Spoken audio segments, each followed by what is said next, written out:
साबिक वज़ीर आज़म की सरकारी गाड़ी मरियम से बरामद। काबीना डिवीजन ने जाती उमरा से गाड़ी तहवील में ली। नवाज शरीफ को बतौर साबिक वज़ीर आज़म गाड़ी दी गई जो मरियम के ज़ेरे इस्तेमाल थी। शाहिद खाकान अब्बासी से भी सरकारी गाड़ी वापस ले ली गई। फिरदौस आशिक आवान कहती हैं जाती उमरा से माल मसरू का बरामद होना शुरू हो गया।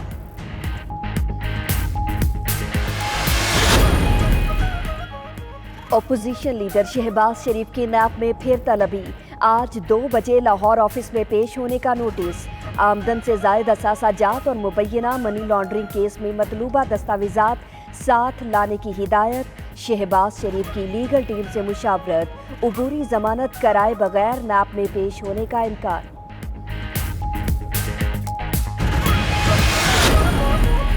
राना सनाउल्लाह की लॉकअप में कैद होने की तस्वीर वायरल। सुरमई रंग के कपड़े पहने लॉकअप से बाहर दिख रहे हैं। फोटो कैसे बाहर आई? एएनएफ ने तहकीकात शुरू कर दी। तस्वीर लॉकअप में बनी या कैंप जेल में? जायजा लिया जा रहा है कि लॉकअप तक किसकी रसाई हुई।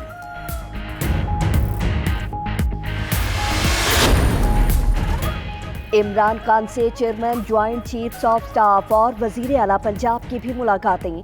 वजीर आजम कहते हैं राना सनाउल्लाह की गिरफ्तारी से कोई लेना देना नहीं। इंतकाम की सियासत पीटीआई का नजरिया नहीं। जिन पर मुकदमात हैं अदालतों में सफाई दे। बेनामी जायदाद रखने वालों को पूरा मौका दिया, अब बिला तफरीक कार्रवाई होगी। उधर राना सनाउल्लाह की अहलिया का कहना है कि शौहर को कुछ हुआ तो इमरान खान पर मुकदमा होगा।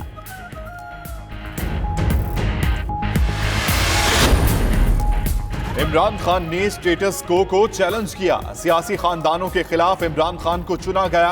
कौम ने तीसरे ऑप्शन का इंतखाब किया। एपीसी का फ्लॉप शो राना सनाउल्लाह की शक्ल में सामने आया। शहबाज शरीफ आपका दौर फाशिस्ट था, अब पाकिस्तान बदल चुका। अब कोई कानून को घर की लौंडी नहीं बना सकता। फिरदौस आशिक आवान का तकरीब से खिताब।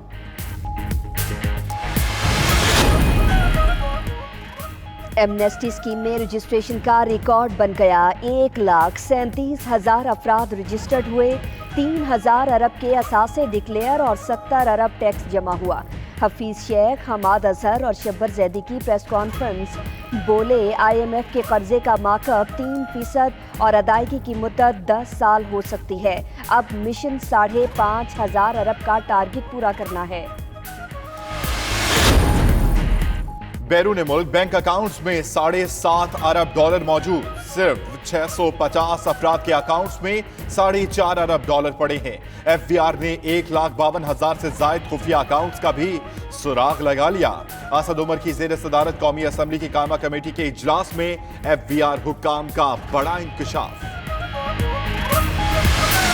खाने पीने के अशिया महंगी कर दी, सब कुछ महंगी कर दी, सब्जी महंगी कर दी, पेट्रोल महंगी कर दी, डीजल महंगा कर दिया।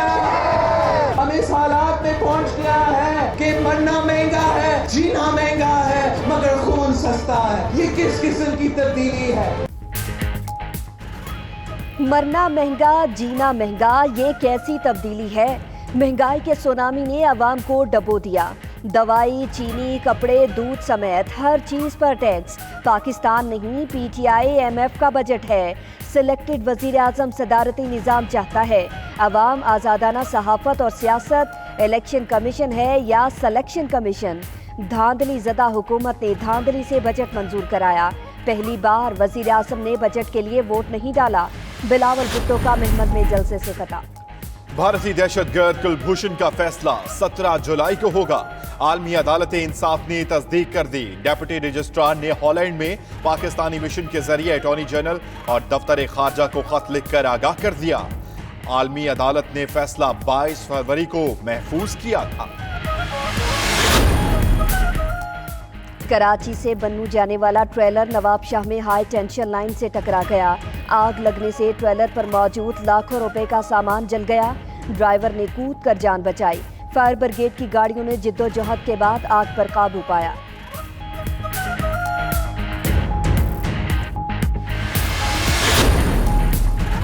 अमरीका का 243वां यौम आज़ादी तकरीब का आगाज परेड से हुआ। हजारों यूनिफॉर्म पहने मर्दो खवातीन ने हिस्सा लिया। फर्स्ट सल्यूट टू अमरीका तकरीब का इफ्तिताह डोनाल्ड ट्रंप ने किया। अमरीकी सदर का कहना है अमरीका की आजादी का मुस्तकबिल इन लोगों के कांधों पर है जो इसका दिफा करना चाहते हैं।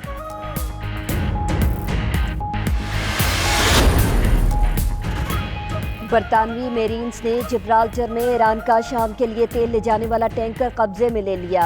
बरतानवी फोर्सेस ने इकदाम को यूरोपियन और अमरीकी पाबंदियों के खिलाफ करार दे दिया। ईरान ने बरतानवी सफीर को तलब कर लिया।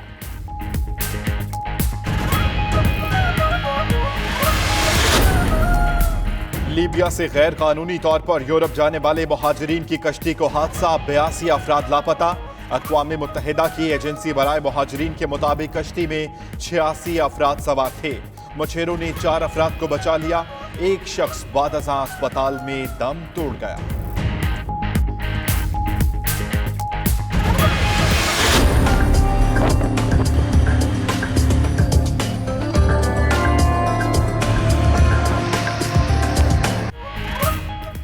कराची के मुख्तलिफ इलाकों में हल्की बारिश, मौसम खुशगवार हो गया। पंजाब में प्री मानसून ने जलवे दिखा दिए। लाहौर समेत सूबे के मुख्तलिफ इलाकों में मूसलाधार बारिश हुई। जेहलुम, शेखुपुरा, मुरीद के और दीगर इलाकों में भी बादल जमकर बरसे।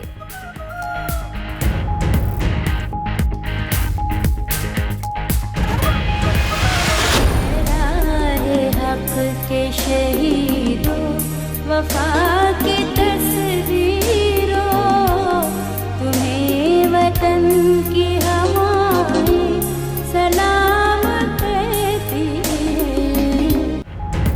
और मादर वतन के तहफ़्फ़ुज़ की खातिर जान कुर्बान करने वाले कैप्टन कर्नल शेर खान शहीद का आज 20वां यौम शहादत। अजीम सपूत को बेमिसल जुरात और शुजात पर निशाने हैदर से नवाजा गया।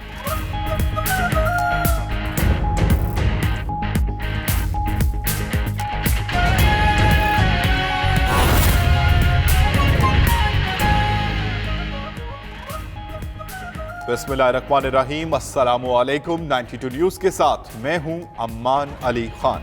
मैं हूं सना ताहिर। हेडलाइंस आपने जानी, बुलेटिन का बाकायदा आगाज करेंगे और कुछ बात कर लेते हैं बदलते मौसम की। तो कराची के मुख्तलिफ इलाकों में हल्की बारिश से मौसम खुशगवार हो गया है। शाराए फैसल, गुलशन इकबाल समेत मुख्तलिफ इलाकों में हल्की बारिश। नॉर्थ नाजिमाबाद, सदर, बहादुराबाद, तारिक रोड में भी बारिश और नुमाइश चुरंगी, लियाकताबाद, नाजिमाबाद और दीगर इलाकों में भी बूंदाबांदी का सिलसिला जारी है। कराची के मुख्तलिफ इलाकों में हल्की बारिश से मौसम खुशगवार हो गया है। आपको बताएं कि शाराए फैसल, गुलशन इकबाल समेत मुख्तलिफ इलाकों में हल्की बारिश हुई है। अगर बात की जाए नॉर्थ नाजिमाबाद और दीगर इलाकों में भी बारिश हुई। इसी पर मजीद तफसील जानेंगे। नुमाइंदा 92 न्यूज़ औरंगजेब जब्बार हमारे साथ मौजूद हैं। औरंगजेब, बताइएगा मौसम और शहरियों के तेवर कैसे? जी हाँ, बिल्कुल। देखेंगे आज कराची के मुख्तलिफ इलाके हैं जिनमें कहीं पर जो है वो हल्की बारिश जबकि कहीं बूंदाबांदी हुई है। कराची का इलाका है कारसाज, शाराए फैसल, गुलशन इकबाल और मुख्तलिफ इलाके हैं इसी एरिया के जहाँ पर हल्की बारिश देखी गई है। जबकि जिला वस्ती के इलाका है नॉर्थ नाजिमाबाद, उसके अलावा साउथ जोन में सदर, बहादुराबाद और तारिक रोड पर भी जो है वो हल्की बारिश हुई है। नुमाइश चौरंगी, लियाकताबाद, नाजमाबाद और दीगर इलाकों में बूंदाबांदी देखी गई है। महकमा मौसमियात का ये कहना है कि कराची में आज जो है वो मौसम अबरालूद रहेगा और सुबह और शाम में जो है वो हल्की बारिश या बूंदाबांदी का इम्कान है।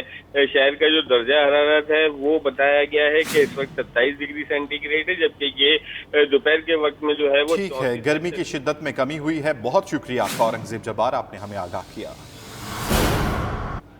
और अब आपको बताएं कि फैसले की घड़ी आन पहुंची। आलमी अदालत इंसाफ में भारतीय जासूस कुलभूषण यादव केस का महफूज फैसला 17 जुलाई को सुनाया जाएगा। पाकिस्तान फतह के लिए पुरुमीद है। इस्लामाबाद से फैसल रजा खान की रिपोर्ट देखिए।